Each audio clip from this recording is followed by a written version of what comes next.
Hello, welcome back to the Terrace. Make sure you smash the like button, subscribe, turn on the bell notification buttons, and I want your comments below as well. It's been an amazing time here in Doha. I can't explain the level of excitement, the atmosphere, the ambiance, the sort of the beauty of the World Cup has been amazing. I've enjoyed every single minute of it, from the first kickoff, flying out to Doha, and being here right up until the final. But the Premier League football is back, and there's a lot of questions. And on Monday, there'll be a full preview by myself, KJ, and Jessica Black, breaking down the top six and how we think they're going to do for the rest of the season. But I wanted to take a bit of time to speak about Manchester United. Manchester United are, without a shadow of a doubt, one of the biggest underperformers in world football over the past decade. I don't think you can get away from this. No title challenge in 10 years. Inconsistency in the Champions League, and I mean qualifying, let alone performing. Barely a knockout game win. Just 3 trophies won, with a League Cup, an FA Cup, and the Europa League, and no trophy for 5 going on 6 years now.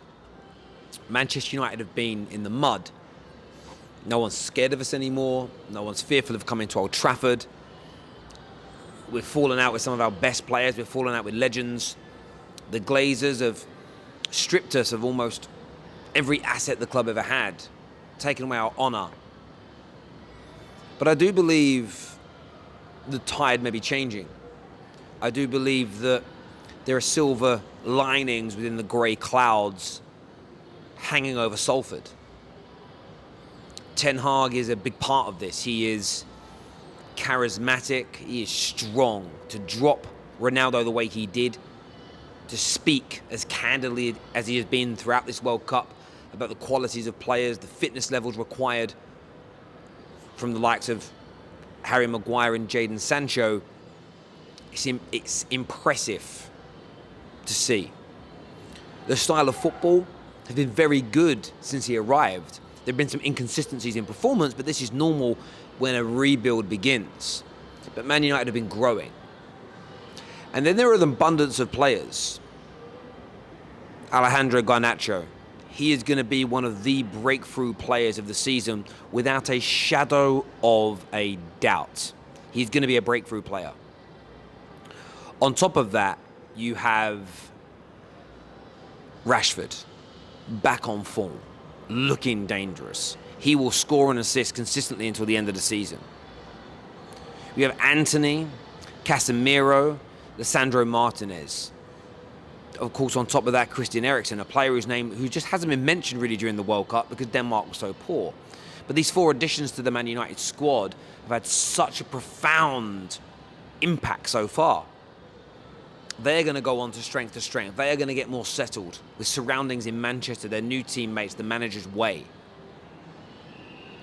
Wrapping that all together, Manchester United have a genuine chance at making the top 4. In fact, I believe they can genuinely do it. I believe with every ounce of my being they can catch up with the Newcastles and the Tottenhams and potentially leapfrog them. But what's needed? That's the big question. What is needed at this point? Not to fix Man United permanently. We know what that is. The Glazers have got to go. There's nothing Ten Hag and Bruno and Rashford can do in the medium to long term if our owners stay.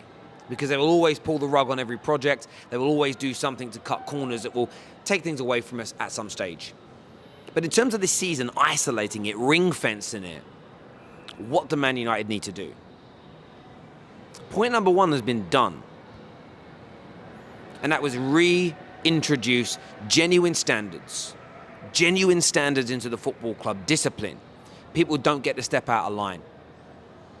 And the way Sancho's been dealt with, lack of fitness, train on your own until you're ready. Maguire dropped, captain, no captain, dropped out of the team. And the Cristiano Ronaldo scenario was handled impeccably by the manager. On top of that, number 2, is Ronaldo is gone. Ronaldo is a player that I always have tremendous respect for. He's a player that will always feature highly whenever I'm any kind of list of United legends, and he's in the top 2 football players of all time. But he had to go at this point. You can't get away from that. There isn't a Ronaldo-shaped hole because he's left. There was a Ronaldo-shaped hole because the guy dried up. So Man United need, with point 3, to go out in January and buy. Man United need to go out in January and add that firepower into this team. They need to bring somebody in who's either going to create, score, and idealistically do both to give United those extra points to catch the Newcastles, to catch the Tottenhams, and to keep away the Liverpools and the Chelseas, etc. And point number 4 for me is, in doing this, unleash Bruno Fernandes again. One of the best midfield players at this World Cup. Towards the end of in the run-up to the break for the World Cup in the Premier League, phenomenal performances coming back. As soon as he is able to move into the spaces, as he did in his first 18 months, spaces that were taken up by Cristiano Ronaldo. That's not a dig at Ronnie, it's just the way it is. You saw a regression, a massive regression in the way that Bruno Fernandes performed.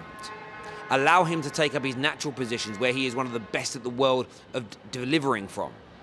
So whoever you go and buy, you ensure that he is compatible with Bruno Fernandes. Because if we can get him back to his best, bring in a new goal scorer, keep the youth coming through, maintain the level of discipline that is needed, Man United have a genuine, bona fide chance of making the top 4. And of course, as a Manchester United fan, I want this to be true. Some will say, it's a pipe dream, Terry, you're making this up. Well, I genuinely believe it. I truly believe this is plausible. But take my Man United hat away for a moment. I want this for the drama of the league. The same as one of the reasons I wanted there to be a title race with Arsenal and City this year is because it adds a new dimension. We're bored of Liverpool versus City. In fact, it's one of the worst rivalries in the history of English football. In fact, European football, it is no rivalry. It is as bland as Javern's chicken. Javern will only have Levin and Herb or nothing. Sorry, Javern, to out you like that. But the man has plain, boring chicken. And that was that rivalry. I want there to be more fire. I want there to be more explosions. I want there to be more needle. So not only do I don't want this to be true just because I'm a Man United fan. I don't believe in it. I'm not trying to manifest it for those reasons alone. I also want this from a content point of view. And I mean the Premier League's content, not my own. I do want to know what you think and feel. I want to know now in the comment section, how well do you think Manchester United could do? I want to know.